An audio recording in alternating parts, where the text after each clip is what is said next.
on the web. You will find on the web page exactly the same evaluation form, and again, we would very much appreciate it if you could fill it out. It really helps us in terms of shaping future events like this. Je voudrais dire aux participants web diffusion qu'une fiche d'évaluation est disponible sur l'Internet et nous vous remercions de bien vouloir la remplir. Thank you very much. And now we're going to begin our final two papers. Begin by talking about something we've referred to at a number of points in this symposium, and that is the issue of cumulative effects. And as anyone familiar with the area knows, the measurement of cumulative effects is one of the most thorny ones in environmental management. And I'm delighted that we have someone with us who's had a lot of experience with this issue, and that's Cindy Chasson, who is effectively, I guess, my counterpart as Executive Director of the Environmental Law Center in Edmonton, and we're delighted to have her here. Cindy.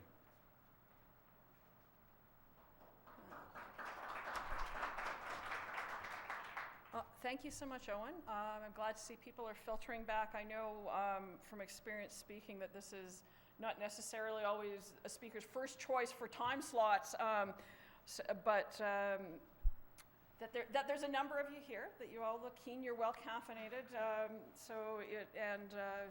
well fed, so hopefully I will provide you with enough to keep you awake. To hand you off to our next speaker. Like everyone else who's come before, I would like to say hello as well to the folks who are on the web, and I hope you're enjoying perhaps better weather than we are here in Calgary, and apparently what I have to look forward to when I get back to Edmonton tonight, which was even more snow and more cold.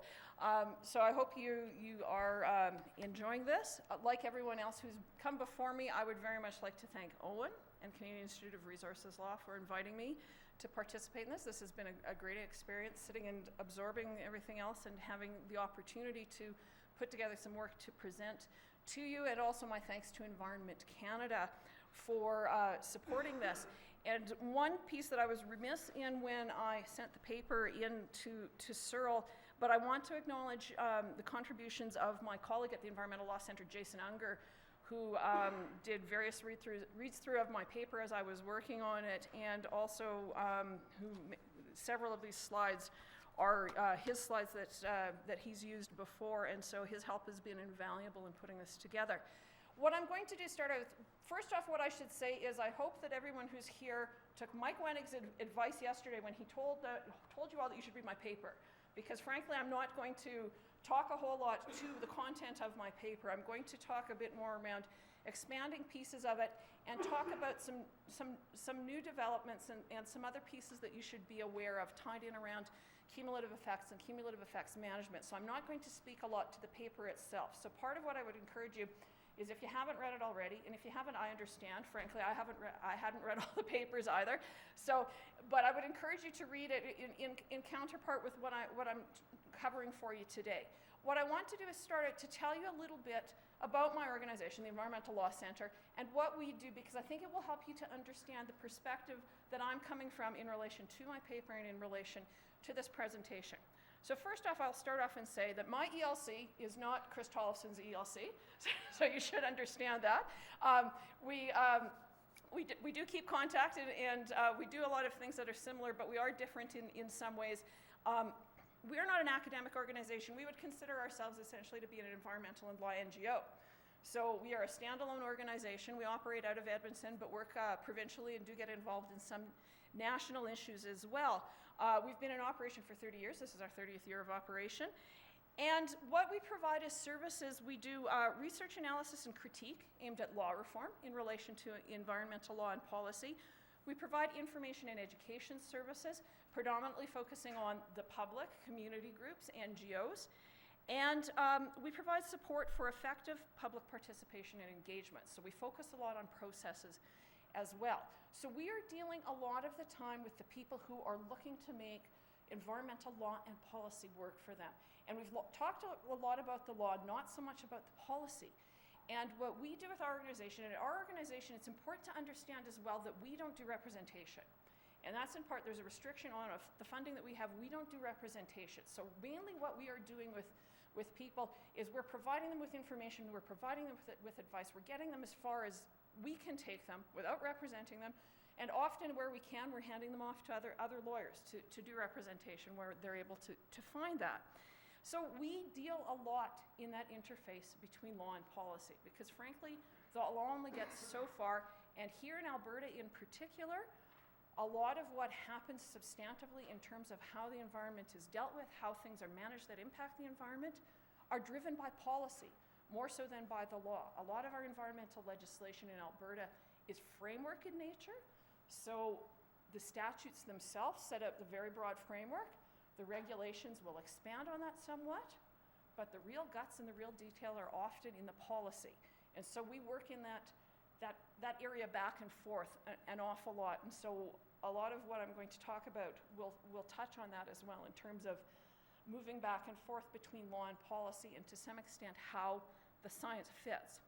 So what I'm going to start with is to talk a bit about, I wanted to expand on for people a bit of some of the concepts of cumulative effects that come out of science. And so that's in the early part of my paper, and just to try and make it a bit more tangible for you. And so when I was trying to think of this, and Mike had some great diagrams yesterday that showed some of that, and I was trying to think of something that would make it ideally meaningful for people, something that would help it stick in your heads in relation to that. And so I tried to think of an example. Well, I could use Alberta examples, but not everyone's here from Alberta or familiar with Alberta. So I tried to think of something that was familiar. So this is, now recognize that this is analogous. So this is a very common 21st century habitat, typical of the Canadian family. I should probably totally fess up and say this is the entryway to my house. And so in terms of strictly an environment, no, but for the purpose of an example, to give you an example of how this works and how this works with cumulative effects. So I share this habitat with a husband and 2 teenage children and a very large dog. And so part of it in terms of if you look at some of the concepts in relation to cumulative effects. So one of the key pieces in relation to that is that cumulative effects, as I said in the paper, is a value-laden proposition. In terms of what's measured for cumulative effects, it's not necessarily everything. It's looking at identifying what is of value. What's of value to the society, to the system? What's the government identifying that's of value? So clearly here, and much to my chagrin, I would say that that the governing agency within that governs this habitat here, that we haven't had direct discussions about it. And so much as I would hope that the value would be neatness and orderliness, clearly, as you think about it, the value is far more in relation to convenience. This habitat reflects the convenience. Now, as Mike talked about yesterday in relation to scope and scale of what this is, because clearly this is not a whole ecosystem. This is, if you were talking about it purely in ecosystems terms, is really a migration corridor, back and forth. Okay, sorry, okay, thank you, Anne. So it's a migration corridor back and forth. I'll use the pointer. So while there's interest, there's a value of neatness. You want to have this through here. Clearly what's winning out with my family is convenience. Can you grab stuff and go, get it in, get it out? That type of thing. So also with cumulative effects, we're looking at what's of an incremental nature. So if I were successful in enforcing at least a measure of neatness, to say everyone in the family should only have 1 pair of footwear and perhaps only 1 coat, sadly, I'm nowhere near as successful with that. And also we're looking at questions as well when you're looking at effects and cumulative effects and how things grow incrementally. It's not just simply, sometimes there's an additive effect in terms of, so we can see, again, there are multiple pieces of footwear here and there, but there can also be a synergistic effect. So we're hitting the spring area. So if we, for instance, if we took our dog, walked her through the local ravine, it's likely that we're going to come back not only with a muddy dog, but with muddy footwear, which amplifies some of the concerns that we have in this area here. There's questions about scalability and scope, and that talks in part about, you look at area and geographic area, so what's covered. So, whoops, no, wrong way. In relation to, this is a shot from the other way. So while clearly it should cover the entryway, you'll see in terms of time and geography that we've got multiple sorts of footwear because we're in the transitional season. We've got the stuff for the snow and the stuff for the rain. And we've got, in terms of geographic scope, my daughter tries to comply with the rules, and we've got creep. We've got creep out of the corridor and into the closer area, which causes problems and concerns. So there's times, so you can look at, over time, you can look at geographic activity, and I will tell you that to some extent that entryway does not look the same in the summer, for example, because in the summer, we're also using the back door in and out, and there's less materials there. And also talking about regulated and non-regulated activities. And if I use the analogy here, I look at it as if I'm a regulator of the household, I feel I can validly regulate my own family, the people who live in the household.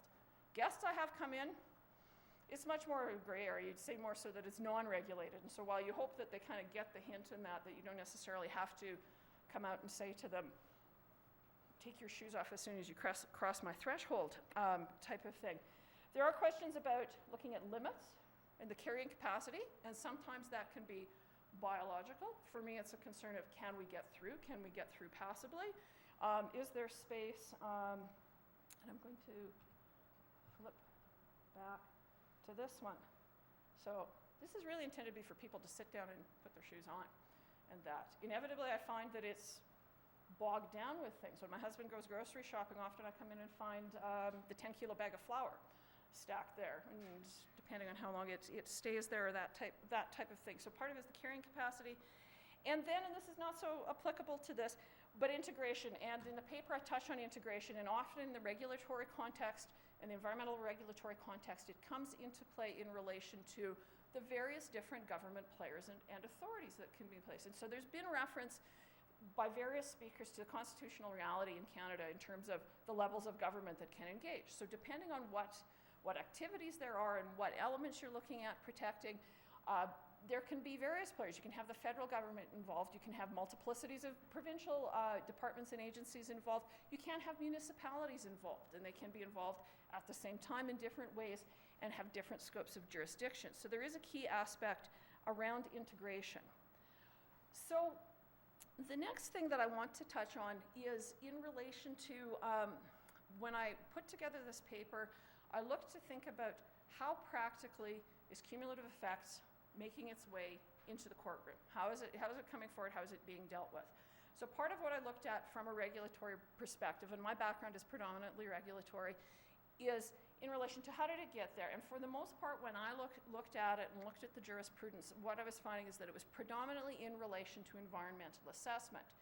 And so as Sean was talking about this morning, tremendously anchored in statutory pieces, often what's making its way into jurisprudence and where in relation to cumulative effects is arising out of judicial review or seeking review of administrative actions. So there are limitations there in terms of the scope of what the court can consider, how much deference they will give to decision makers, those types of things. So for the most part, where it came up in the courts was in relation to environmental assessment. Interestingly, predominantly environmental assessment cases coming out of Alberta, which I don't know means that we're extremely litigious in Alberta, or I won't comment further on it. It just seems a lot of EA comes out of Alberta in any event. And interestingly also generally speaking, all on cases where they were joint reviews. So joint review panels where there was both a federal and a provincial aspect to it. And generally speaking, the cumulative effects piece has been clearer and more clearly implemented through the federal EA legislation than the Alberta EA legislation. So I wasn't entirely surprised to find that.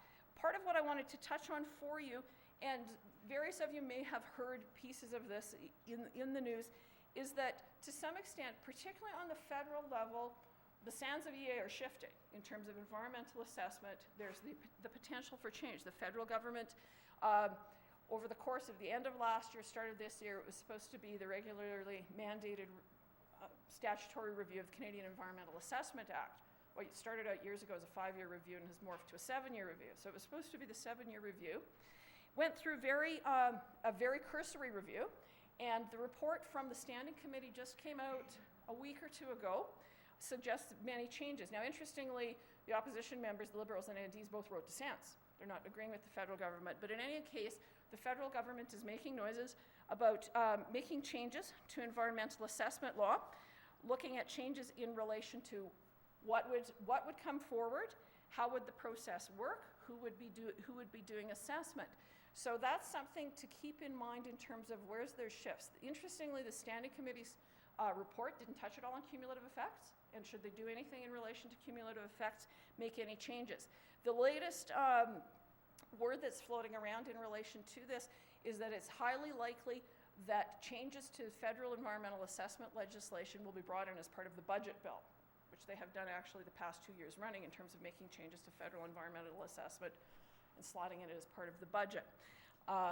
Doesn't necessarily provide for full and reasoned debate, I would suggest, of the environmental aspects, per se as environmental aspects, as much as looking to get the budget passed. So just to flag that for you, and what I want to do is move on to talk to you about what I used as the case study in relation to cumulative effects management and the shift away to some extent from just using it in environmental assessment to looking at it in management and trying to put it into place on the ground. So in Alberta, for those of you who are from Alberta, you're well aware of this, but we have a newish land use management and planning legislation and regime anchored by the Alberta Land Stewardship Act. So it provides breakdown for 7 regions. Part of what I wanted to point out to you in terms of when Mike talked about ecosystems and how you decide what an ecosystem is and how it's bound, and he talked about straight science and then where policy creeps in. And really in terms of how these regions have been set in Alberta, these 7 regions, it's a mix to some extent of the science or the environment and also the policy, because the regions to some extent are intended to follow along with the major river basins in the province. So you've got the lower Athabasca, the lower Peace, the upper Athabasca, the North Saskatchewan, the South Saskatchewan, and the Red Deer. So to some extent it follows the basins.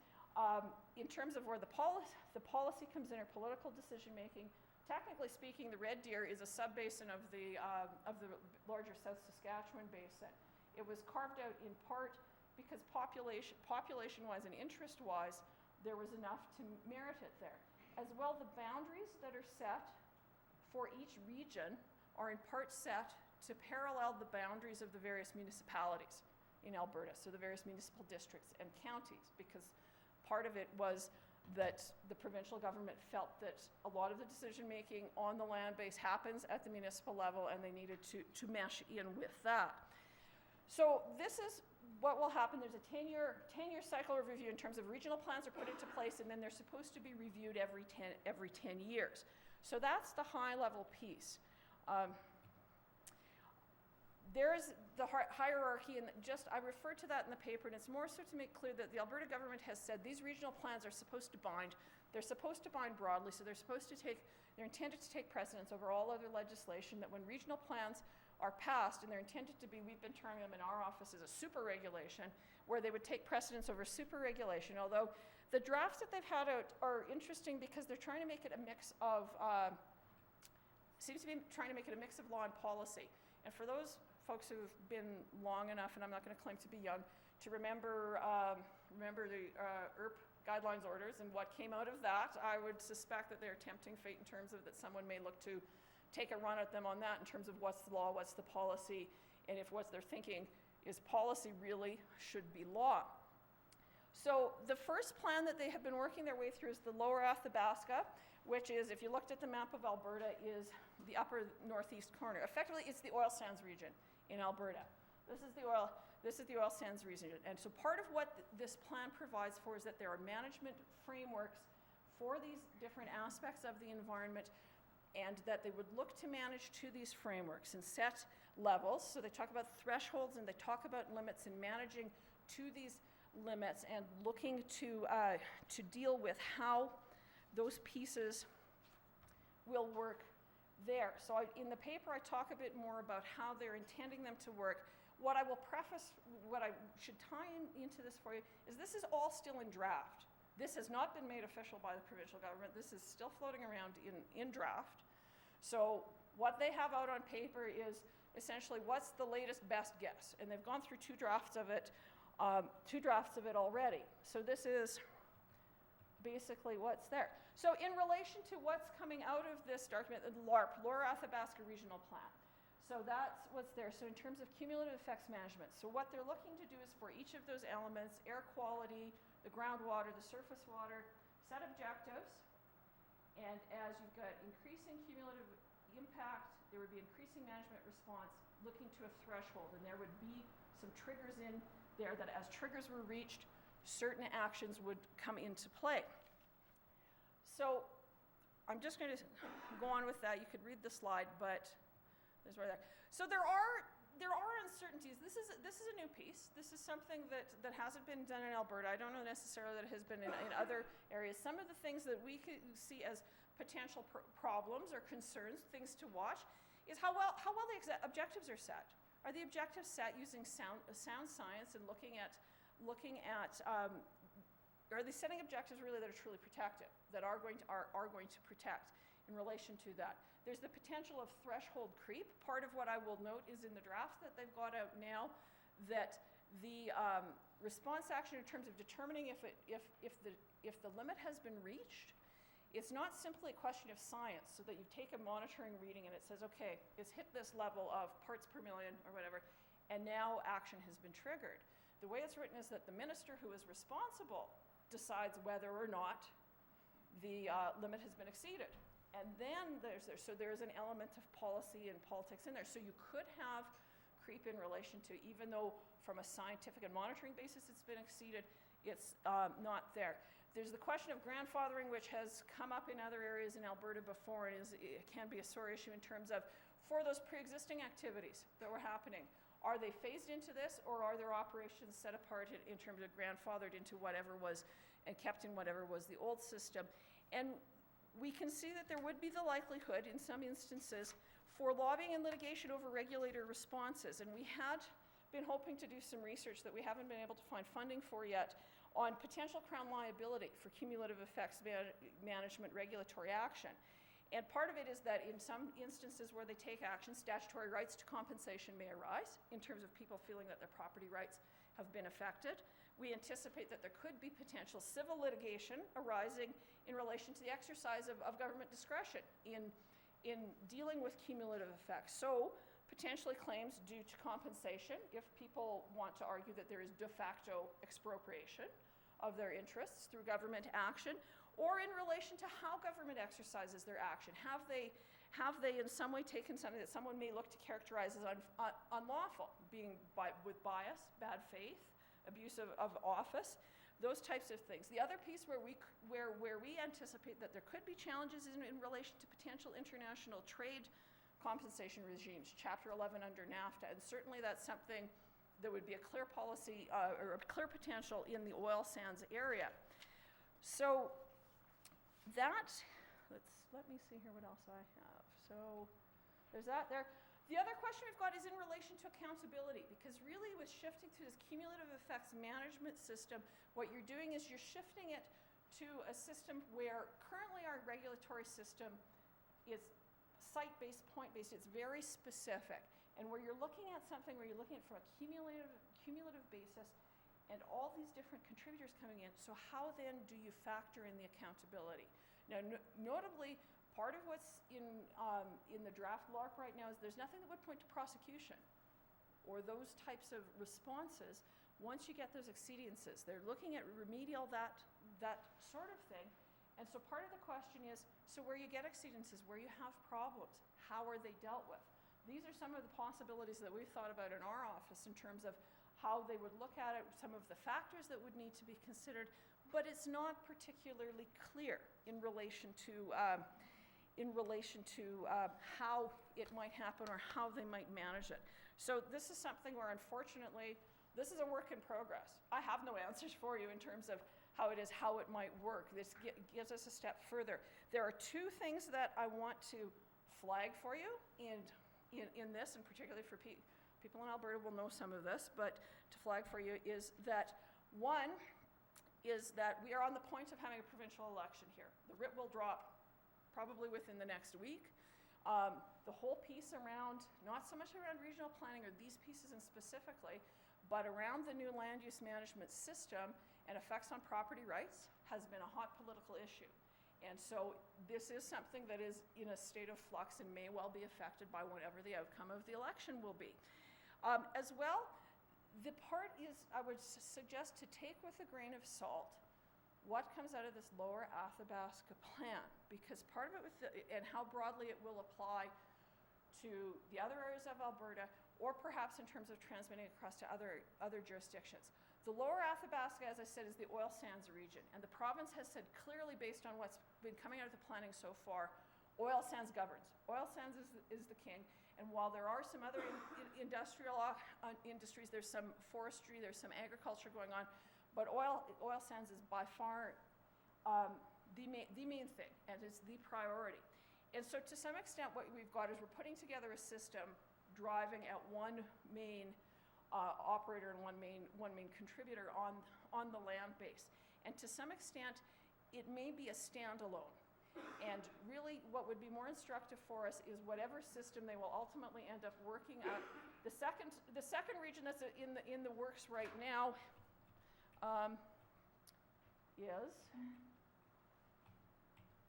oh my, okay, we won't worry about that. In any event, the second region is the South Saskatchewan region, which is the southernmost region of the province. So essentially from Calgary down to the American border and from the BC border across to the Saskatchewan border. So that one's in progress. It's following about 6 to 8 months behind the Lower Athabasca. So at some point we will see a regional plan come out of that, which should deal with cumulative effects management as well. And that one will probably be far more an applicable model in terms of something that would apply in other regions and other jurisdictions, because there we have a major municipality with Calgary, we have other municipalities of size, we have concerns with, not only with First Nations, we have concerns about agriculture and energy and forestry and recreation and protection of headwaters and protection of valued landscapes. There's a lot more factors at play and a lot more values that they will have to look at and look to have mesh and work out in a way in terms of determining what they're going to do and what they're going to measure. So I know my time is pretty much up, and so hopefully that hasn't been too rushed a thing for you. What I would say is going back to, and again, this is going to show my age because I'm not so internet savvy in that, back to the old TV days, you know, watch this, same time, same place, or watch this spot for what's going to unfold, because certainly I think over the coming years will be much of interest, but a lot of it will be influenced by what pans out in the provincial election in the next month and a half or so.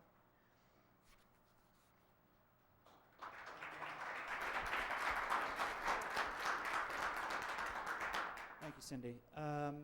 We'll take, of course, questions either from the floor or from the net. And while they're coming, I'll ask you, I just want to pick up on something. You mentioned it in your last slide there, reference to Aboriginal interests. And of course, those are really key, not just in the South Saskatchewan, but probably even more so in the Lower Athabasca. And they've driven a lot of public controversy, in fact, in the Lower Athabasca. And you referred to inclusion of Aboriginal interests there. And I guess what I'd like to raise is the whole question of whether or not the province thinks, rightly or wrongly, that consulting the public is the same thing as consulting Aboriginal people. Do they think that when they've done these planning exercises, they've met their fiduciary duties with respect to consultation and accommodation? The province, as I understand it, has a separate strategy for consulting Aboriginal people, but at times it seems like they think this will cover it, and I'd like your comments on that. That's a really good question, Owen. And certainly, I think the Alberta government is well aware of I think the implications, the requirements for Aboriginal consultation and the implications that it has in relation to development, and certainly the various First Nations in the oil sands region have been keenly interested in this. To some extent, it's been, I would say it's been a mixed bag for the province, particularly in the Lower Athabasca, in terms of how well it's worked. Part of what they have, with each of these regions, what they have structured is part of their way of gaining input is what's referred to as a regional advisory council, or a RAC. And so with these RACs that they've appointed, they have held spots for First Nations on there, for First Nations and Aboriginal interests. And so on the Lower Athabasca RAC, they had reps. The reps came sporadically. The reps were not happy with the process. They were not happy with the support that came in. And so from what we've heard from folks that we know who served on that RAC is that Aboriginal interests were perhaps not dealt with as fully or as well as they could have been. Now, in relation to what the province has planned, or what they've said they've been doing for public consultation on these plans otherwise, they have said that while they have a broad public consultation process, which I would say is nowhere near sufficient for the public generally, never mind for First Nations, they have said that they would run a separate program for First Nations, and that's been very quiet. That's been very much behind the scenes, so it's hard to gauge in terms of how successful it is. My understanding is to some extent that the provincial government in Alberta looks at that they've got a certain responsibility, but I think that they also tend to look at First Nations as predominantly a federal responsibility as well, and so that there is a role for the federal government to play. And so I suspect that the Alberta government will only go so far, and to some extent look to the federal government to pick up the slack.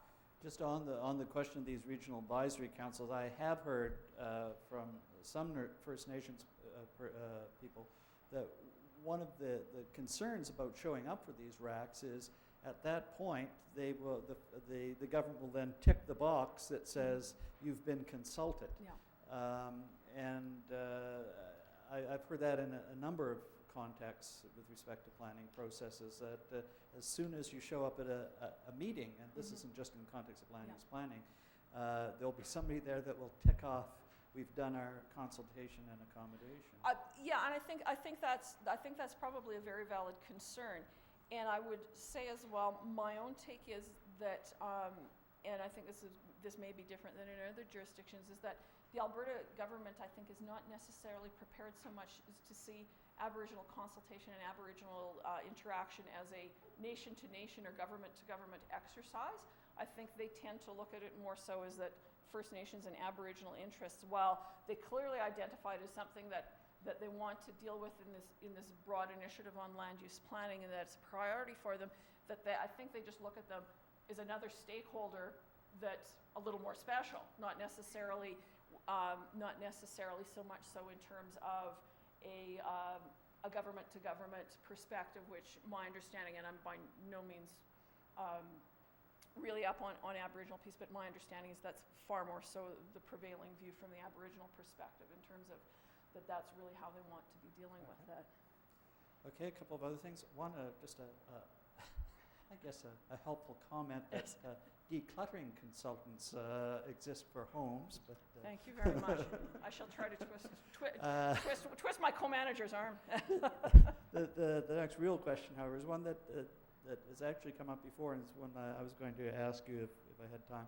And that is, when's the best time to assess cumulative effects? Is it at the broader macro land use planning stage, or at a project level?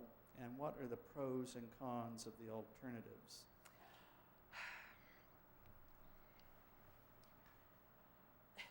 That's a good question. I would say in the ideal world, I would say that the earlier you can get in and do it, the better. So ideally at the land use planning stage. Now, part of it to recognize is that nowhere in Alberta, and I'm talking Alberta because that's the jurisdiction I'm most familiar with, but nowhere in Alberta are we going on a pristine landscape where nothing's happened before or nothing's in progress. So to some extent, we're having to work around that. But to assess it early on in the planning stage, ideally then we're assessing and the information is there to then also be able to set the priorities, to clearly enunciate the priorities, to clearly identify the values, and then work on from that. Where cumulative effects has tended to come in the past has been as you get closer to that project review and project approval stage, which to some extent gets us into part of the quandary that I refer to in the paper in terms of looking at, with cumulative effects, you're wanting to look broadly, but when you're looking at it at the project assessment and project approval stage, you're looking at one piece. So you're facing challenges in terms of making those pieces fit, and there are questions there as well in relation to the fairness or the burden that you put on those project proponents in relation to asking them to go big when what they're been preparing for is something very specific. And so there's, I think, bigger policy issues there in terms of how should that burden be dealt with in relation to assessing, in relation to gathering information, that type of thing. So personally, my own belief is that the earlier you can put it into the process, the better. But there are pros and cons. You go early, you've got to deal with what's there on the landscape already, and you're figuring out who should be doing what and what should the involvement be, and trying to deal with something that's going to be fair, but is going to get you to where you want to go in terms of what you want to protect. If I can just add my own follow-up to that, and as you will be well aware, and some of the audience may or may not be, there's another initiative going on in Alberta with respect to regulatory reform. Yes. And one of the aspects of that has to do with apparently limiting who can speak at the project assessment stage on precisely on the rationale that the time for those broader interests is at the planning stage, not at the project assessment stage. So it could have the dual result is that, yes, the idea of planning is good, but if one of the corollary effects is that you're shutting people out of the project assessment stage who would otherwise have been there, then it's not an unmixed blessing, I guess. Well, absolutely, and I think that's part of the challenge, and part of what we've seen in Alberta. And Alberta is traditionally a jurisdiction where standing and participation rights are very narrow, and so to some extent, we hear a lot, and this comes up also in Northern Gateway, which is not a provincial process, but otherwise, and they've referred to it in terms of the scope of issues that people are looking to bring forward in the regulatory proceeding and what's there. And part of it is in terms of what other opportunities are there for people to have that engagement and discuss those issues. And I mean, my own personal thesis is that for people who have those concerns, that engagement is not happening with government on the higher levels or on policy. So we've seen reports coming out and suggestions. The C.D. Howe Institute had a report about pipeline process that says these are issues of policy. They should be going to government. But by the same token, if the public is wanting to engage in them, is there a process for them to do so and to provide that valid input? So there are difficulties, I think, throughout. Where we see it coming through in the regulatory is because often people look at that and see that as their door into government, to have their say to government on what are their issues of concern and what are their concern, particularly in relation to environmental issues. So I think there are bigger systemic issues that have to be dealt with in terms of, I think, how policy is made, how a decision is made, not only in Alberta but in Canada, and what's the role of the public and what's the role of interests in being able to have input into those systems. Another question from the floor. Churchill stated that plans are useless, but planning is essential. Is the 10-year cycle of review too long to affect changes and new directions?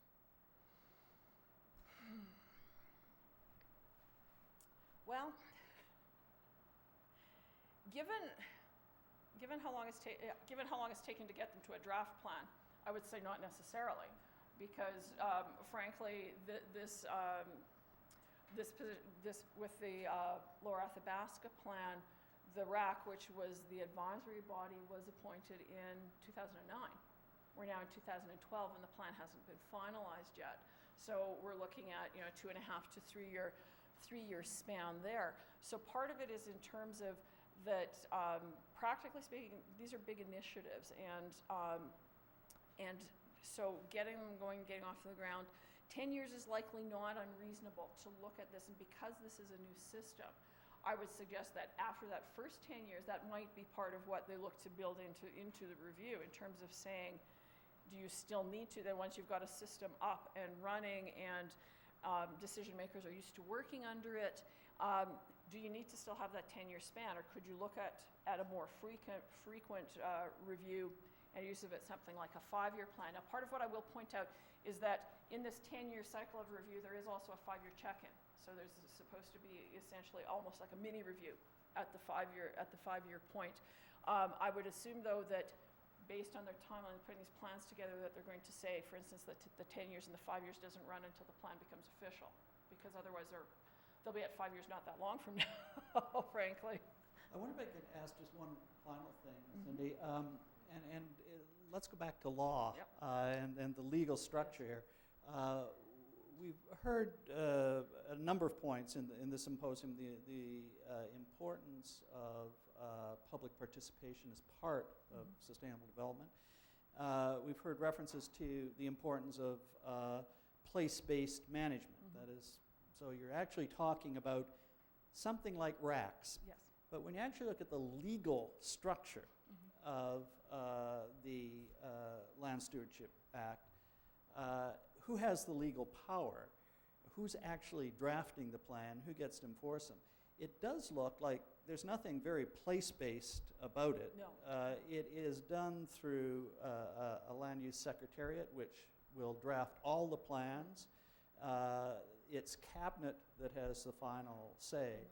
Now that may not be a bad thing, but I guess I'd like your sense of, on the ground, how much of this really is in the spirit of place-based management, and how much of it is really traditional dirigiste central government sort of planning exercises. Yeah, and if you look at the legislation, and the legislation, the Land Stewardship Act also is very framework, but it's also very, if you look at the strict legal aspects of it, is very much top down.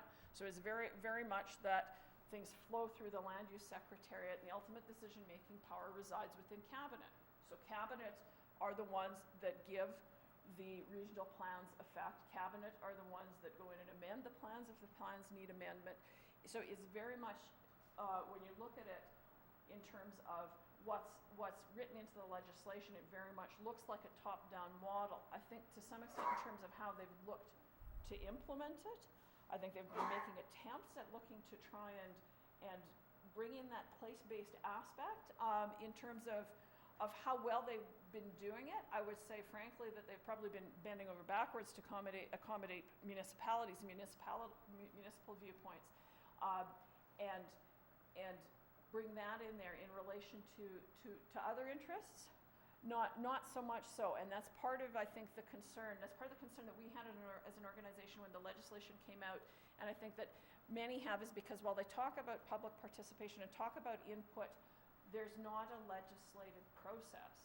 There's nothing in regulations. It says there will be there will be public consultation, but there's nothing to say what that is, what the process is. So it's been in some ways, very ad hoc. Government said, well, this is kind of what we're going to do, but they modified it for the South Saskatchewan as compared to the LARP. And part of it, and government made it was very clear in NGO consultations that we went to as the act was being put together, that they were looking very much to bulletproof this around legal review and keep it out of the courts, is really what they were looking to do with that. And so they have loaded so much in terms of with the top down, and so much into the discretion, that's what you're seeing on paper a model that's very top down. I think they're trying to make it otherwise, but because there is so much discretion and so little that's anchored into the law, it could be anything they want, and I think that's part of what's caused them problems on the political front. Thank you very much. That's great.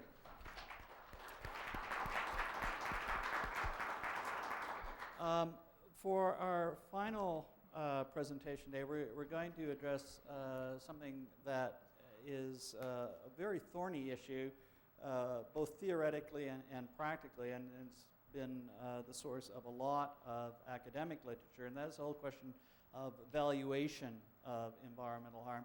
This has come up in this symposium in the context of, and it's sometimes most obvious in the case of environmental harm involving First Nations, but it's certainly not restricted to that. And the whole question of appropriate compensation, for example, is a very live one in Alberta today. So it's, I think, appropriate that we have our last paper on such a, I think, current issue. And fortunately for us, we have somebody in our graduate student body who has been working on the assessment of the value of environmental damages for some time. It's Gerlin Bruno, and Jory, I welcome you and invite you to make the presentation. Thank you very much, and thanks to all for being here today. So what I'm going to be talking about today is the problem of valuing environmental damages. The reason why it's so complicated is because most natural resources are not traded in a market system. For this reason, there is no value that we can really assign to them. For several decades, economists have tried to develop methods able to accurately put a price on nature, but the reality is that these methods just have led to much controversy, and probably they're not that reliable. Among these methods, in particular, we have the contingent evaluation method, travel cost method, hedonic price method, and as I said, there is none that is really able to put an accurate price on nature. So what I'm going to be talking about today is, first of all, I just want to just provide a brief overview of environmental values. The reason for this is because sometimes we just talk in general about environmental values, but we don't know exactly what we're talking about. So then I'm going to provide an overview of the case British Columbia versus Camphor. I know that yesterday Professor Lucas already did go through this case, but today we're going to analyze this case from a different perspective. So I'm just going to be focusing on environmental damages issues. Then I'm going to be talking about contingent valuation methods. The reason why I'm going to be focusing only on this method is because this in the 80s has been defined as the shining star of all methods, and this is the only method that apparently was introduced and able to assess all kinds of environmental damages. So that's why I'm focusing only on this one. Now, since this method has not been used in the Canadian case law, I'm going to just provide an overview of how this method has been used in the US case law, and try to infer whether we can draw some lessons from what has happened in the US with this method. Okay, so first of all, this is a graph of all kinds of values. I remember that some time ago, a professor asked me, why are you talking about all these values? Isn't the issue just between pecuniary versus non-pecuniary damages? Well, the answer is yes and no, but I actually had to go and look it up to find a reason for this. So the reason why we're talking about all these values is because economists introduced this language into environmental law around the 1980s. What economists are saying is that the total economic value of any resource, so it doesn't matter if it's a natural resource or any kind of other resource, so the total economic value of all resources is composed by use value and non-use value. Applying this concept to natural resources, this means that use values would entail all those values that are somehow related with the use of a resource. So commercial uses, fishing, timber, logging, or recreational purposes. On the other side, we have non-use values. All these values are the ones that are not associated with the use of the resource. Sometimes you may hear probably talking about existence value. This is also the right of existence, or the benefit of knowing that a resource exists and is protected even if we're not currently using it. So, for example, we're all happy of knowing that we have National Banff, such a beautiful park, even if we don't go there, but we just are happy of knowing that it's there. Bequest value instead is the value of leaving something behind for the next generation. And option value instead is the benefit of knowing that even if we're not using the resource right now, we may still use it one day. Now, what is the reason for including all these values in a damage assessment? First of all, is because economists are saying that all these values are part of a total economic value of the resource. The second reason is because we know that these values for sure exist. I mean, I'm pretty sure that we're all thinking that species and natural resources have values that are not captured by the market system, and that they may have intrinsic value or aesthetic values. All these kind of values, for sure, they do exist. Unfortunately, the Canadian legislation does not really say if we could base a claim on these values to recover these kind of values when a natural resource is damaged. And this brings us to the Camphor case, 2004, and it's the leading case on environmental damages. Now, what happened here is that there was a forest fire that destroyed 1,500 hectares of forest situated in northern British Columbia. And in this forest, there was also a portion of the area that was set aside for environmental concerns. So the Crown sued the Camphor for restoration costs, loss of stumpage revenue for harvestable trees, and loss of protected trees set aside for environmental concerns. So what concerns us here is this third claim. Now, this third claim was dismissed for lack of evidence. However, what is important to know is that the Supreme Court of Canada did recognize that natural resources have values that are not recognized by the market system, and that the environmental concerns may be a legitimate factor in the assessment of damage. The Supreme Court of Canada also stated that, of course, nobody in their right mind would value Stanley Park on the basis of stumpage revenue that could be obtained from the trees. So we do know that these values exist, these non-use or passive values. The evidence to prove that we want to recover from these kind of values would relate to the nature of the wildlife and plants, the uniqueness of the ecosystem, the environmental services provided, and the recreational opportunities or the emotional attachment. So this would be the kind of evidence needed in a claim. However, since, one of the problems is that even though the Supreme Court of Canada acknowledged that natural resources have many values not captured by the market system, it did not really say to what extent we can recover these damages. The second problem is that since the claim was dismissed for lack of evidence, the Supreme Court of Canada did not mention what method could be used to quantify these damages. This brings us to the contingent valuation method. As I said, this method was introduced in environmental law around the 1980s. Basically, it entails asking people how much they're willing to pay for a resource or for a species. So what economists thought is, well, we don't have a market system for these values, for these natural resources. Why don't we just ask people how much they're willing to pay? And based on this, what happens is that interviewers generally ask a certain number of questions based on hypothetical scenarios.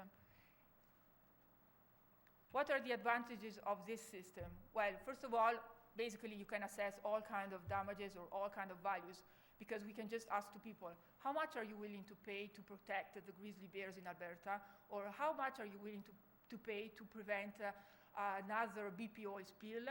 Of course, easy, we just give a price. And of course, this is the only method available to assess non-use or passive values. So all those all those values that are associated with a non-use of the resource. The disadvantages, however, of this method is, first of all, it's a hypothetical survey. So how are we going to prove that what people are saying is true? In fact, some people may lie on purpose to produce certain political decisions. Or otherwise, some other times, some people may not do it on purpose, but they're just lying because they feel good about doing something good for the environment. So it's kind of difficult to know exactly what they're thinking. A second reason is the lack of knowledge of the people that are interviewed. So if we consider that many times ecosystems are very complicated and work in intricate ways, so we don't really know what's the benefit of preserving one species as opposed to another one. And we're asking to people that really do not have the expertise or the knowledge. Consider also that, for example, scientists are still debating about whether climate change exists or not, or doesn't exist, and what are the causes for this. So are we really going to ask to people that do not have any scientific expertise to just give a value to all these to give a value to these natural resources? Another controversy is the fact that this method relies on controversial assumptions put forward by economists that are willing to pay is a measure of value. This, of course, ignores the intrinsic value of all species. So intrinsic value means the value that natural resources and species have aside from human preference or satisfaction. In other words, we ascribe a value based just on a willingness to pay.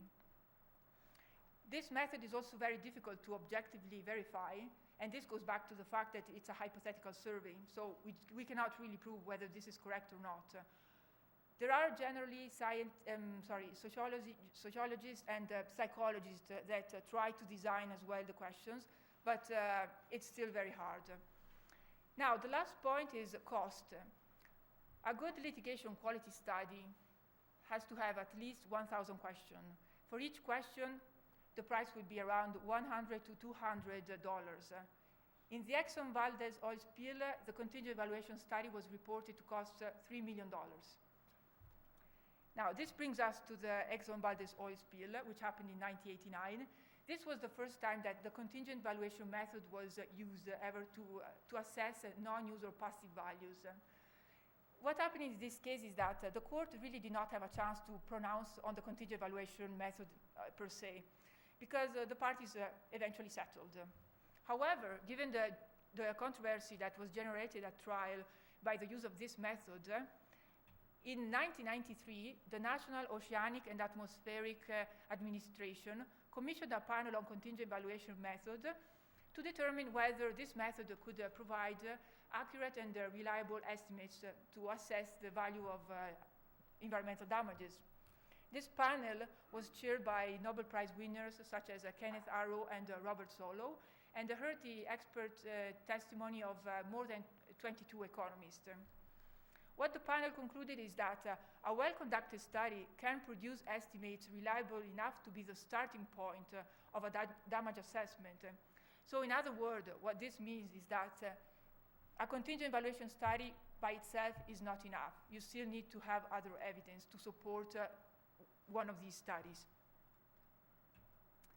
Among the recommendations that the NOAA also included in the report, we also have the fact that, first of all, personal interviews should be preferred as opposed to telephone or email service. The reason for this is because people tend to be more accurate and provide true answers if they are face-to-face with somebody, as opposed to on the mail or just on the phone. Now, we also, in a study, you also have to frame the questions to avoid strategic responses.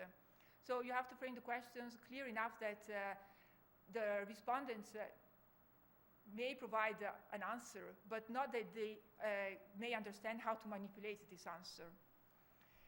We also have to include enough information to allow participants to make informed judgments. This goes back to the point that normal people may not have the scientific knowledge to determine a proper value. Asking subsidiary questions to ensure that the respondents understood the question posed. These are the kind of tricky questions. So you first ask one question, you ask a bunch of other questions, and then you ask a question that is very similar to the first one to see if the results are similar. And yes or no or multiple choice questions format, and avoiding open-ended questions. The reason for this is because open-ended questions are subject to interpretation, and so they lead to more controversy. Now, how has this method been used in the US case law? Well, as I said, first of all, it has been used in the Exxon Valdez oil spill. And just as the Exxon Valdez oil spill, it has been used in a few other cases. Now, there is no case, US case law in general, that states that the contingent valuation method per se is unreliable or unsuitable for litigation. But I would like to just highlight an important point. The difference between US and Canada is the fact that in the US we have the Superfund, which is an act of 1980s. Then we have some regulations, and we have an important decision, which is Ohio versus United States Department of Interior, that allow a claim based on non-use values and allow the use of contingent valuation method. So in Canada, we do not have this. However, what I can tell you is that the contingent valuation studies face very high standards in the US. The reason is because, first of all, courts are all going to look at the NOAA report and determine whether the study respects the NOAA report and whether all those recommendations are there, are fulfilled. Second, the second reason is because according to the federal rules of evidence, the US case law, the US courts interpret the rules of evidence in a way that contingent valuation studies must refer clearly and directly to the issues of the case. This means that the hypothetical scenarios that are used in the contingent valuation study must be exactly the same of the case that you're discussing. And this has been proven to be very, very difficult. For this reason, most cases were settled. Now, to give you an idea of how important this is, to have a proper study which is well designed, I'm just going to briefly talk about this case. It's United States versus Montrose Chemical Corporation. What happened in this case is the US government sued Montrose Chemical and other companies for discharging in the environment chemical pesticides, including DDT, and other chemical substances. These substances caused serious harm to endangered species, including falcons and eagles. Therefore, the United States decided to sue the companies to recover the non-use values of these species. The government also discussed with a group of economists the idea of developing a new contingent valuation study. However, after they commissioned this study, they also hired a group of biology experts to determine what were the exact causes of the injuries to these endangered species. What happened at trial is that the facts used by the study did not match exactly the facts of the case, so the injuries descriptions were slightly different. For this reason, the court has excluded all the evidence based on contingent valuation studies.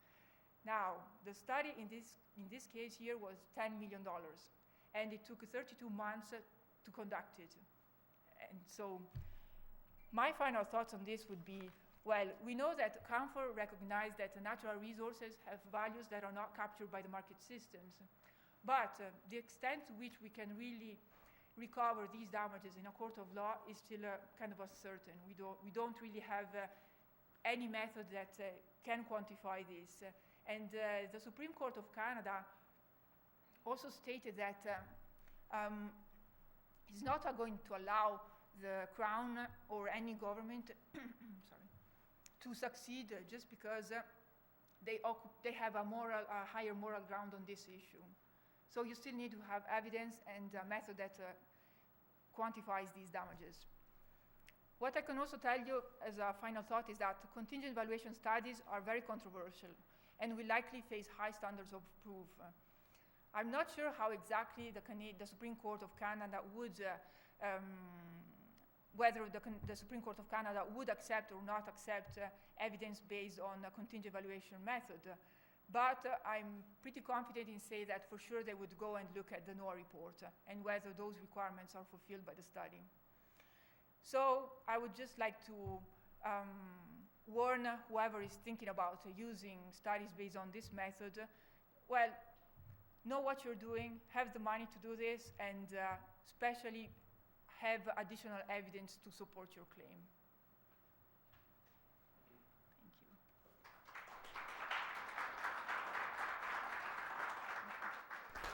Jerry, I was unclear one thing in your reference to those cases. For their contingent valuation study, were they using willingness to pay or willingness to accept? Their willingness to pay. And this was also one of the recommendations of the NOAA report. So Well, I'm not sure whether everybody's familiar with this. So there is a distinction. You could use a willingness to pay. So how much money are you willing to pay to preserve these natural resources? Or how much money are you willing to accept for their loss? However, further studies have revealed that generally the amount of money that people are willing to pay is always lower than the amount of money that people are willing to accept. For this reason, the NOAA report recommended that willingness to pay should always be used, as opposed to willingness to accept.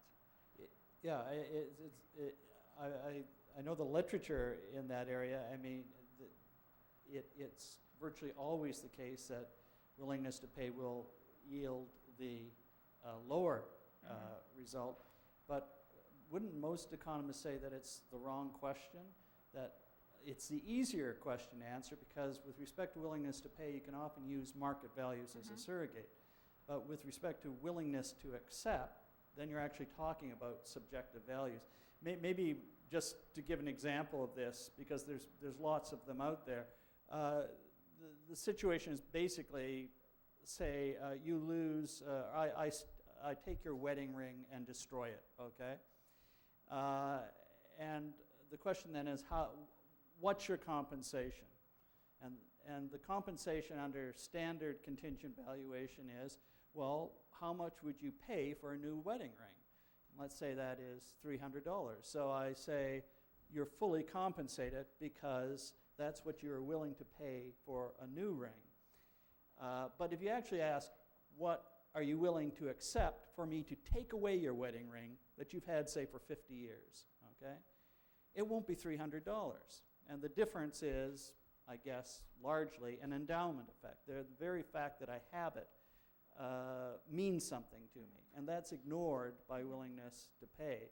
In terms of natural resources, it's similar. People have been asked, what would you be willing to pay, say, for, well, let's say for a new mountain? And they won't pay very much because they don't want a new mountain. But you ask them, would you be willing to accept for me to tear down Mount Rundle? It'll be often the answer is, the question is inadmissible. I will not answer that question. And that's why I think that's probably one of the reasons why they want to base the studies That's right. on a willingness But to it's pay. the right question, right? It should be, the loss that you suffer should be your willingness to accept, right? So. Yes.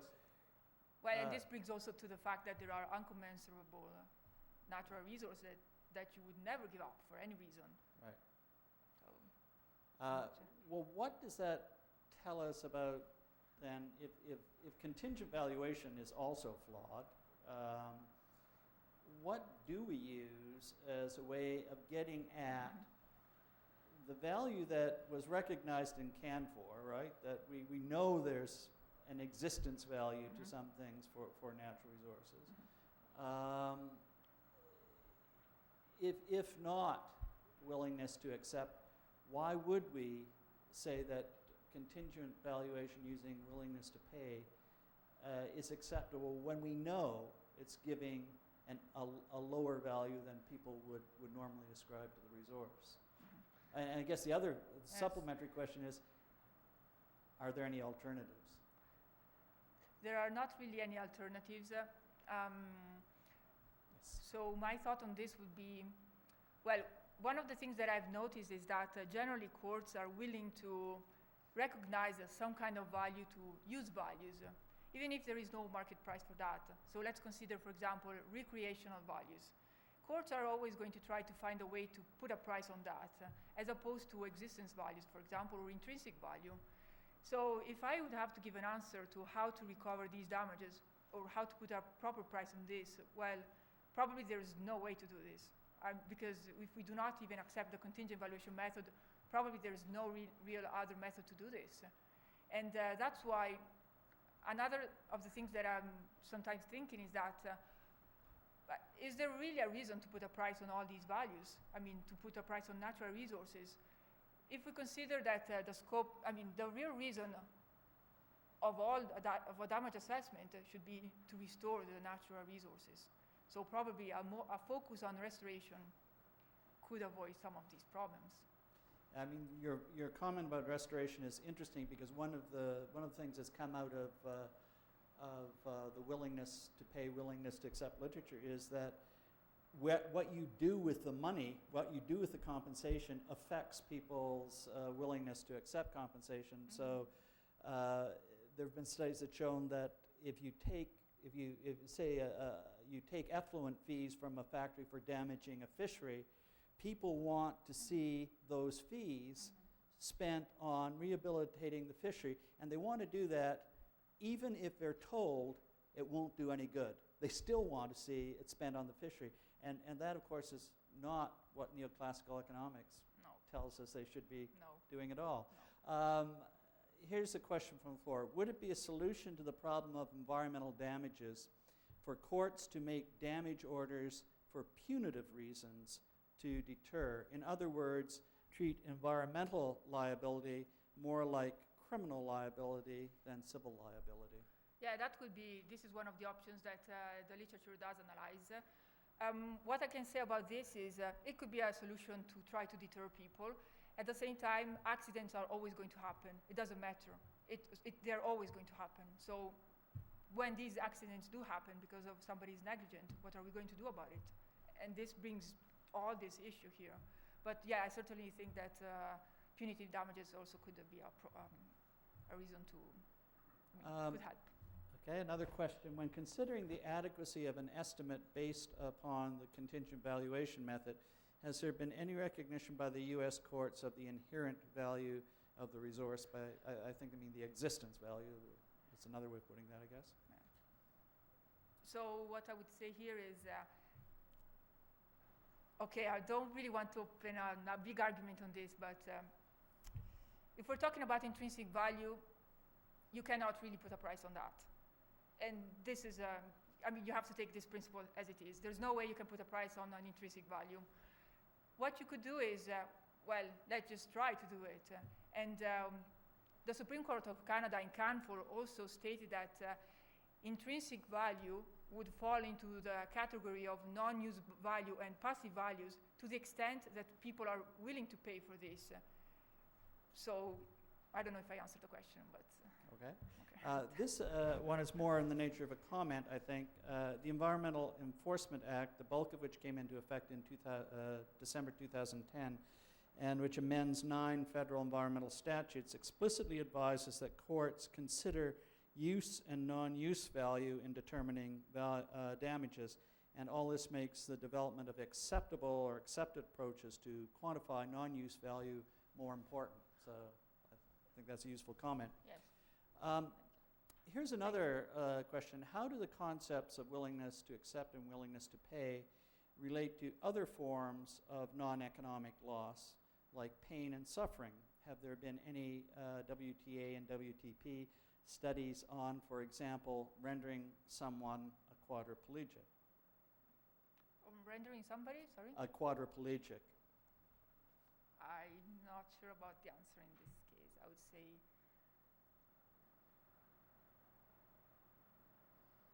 So far that I know, willingness to pay or willingness to accept has been used in natural resources damages. I'm not sure whether this method has also been used to quantify damages for human suffering. It certainly doesn't seem to be the normal approach that's been used by the courts to pain and suffering. I wouldn't think so. Yeah. Perhaps some sort of jurisdiction. Okay. Is there any exploration in the literature about the dampening effect that the public good nature of environmental factors might have on someone's willingness to pay? In other words, what one person will pay for a mountain might only reflect their proportionate share of the public good, and how is this addressed through the contingent valuation method? So the contingent valuation method assigned, well, we take a sample of people and we ask them to give a value to these resources, and then the amount that is stated is multiplied by the total people that are living in that area. So it's a mathematical estimate of the people that are living in this area. So, and that's how you get to have the total number. Okay. I don't know this answer. All right. Okay, we're just perfectly on time almost. So I think that will bring us to the end of this session. Thank you very much, Yori.